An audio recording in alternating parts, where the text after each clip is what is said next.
ఇప్పుడు మనం 15:25 అనే సమతుల్యం అంటే రేషియోను ఒక సాధారణ భిన్నముగా ఎలా వ్రాయాలో తెలుసుకుందాము. సరేనా? 15:25 అనేది ఒక సమతుల్యము. సమతుల్యం అంటే అర్థమవుతుందా? రేషియో అని.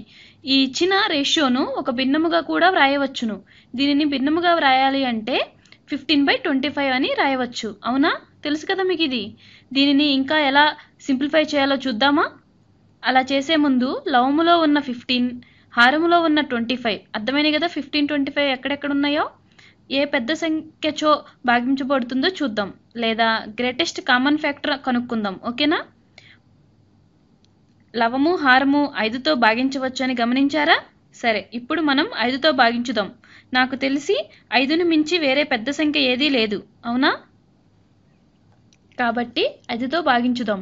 లవములో ఉన్న 15ని 5తోని, హారములో ఉన్న 25ని 5తోనూ భాగించగా 15ని 5తో భాగిస్తే ఏమొస్తుంది చెప్పండి? 3 వస్తుంది. అవునా? అలాగే 25ను 5తో భాగిస్తే 5 వస్తుంది. అవునా? అంటే 15/25ను 3/5 అని కూడా రాయవచ్చు. అవునా? మీరు గమనించారా? 3,5కి 1 మించి వేరే పెద్ద గుణాంకం ఏమీ లేదు. అంటే దీనిని మనం ఇంకా సింప్లిఫై చేయలేం. అవునా? అంతేనా కాదా?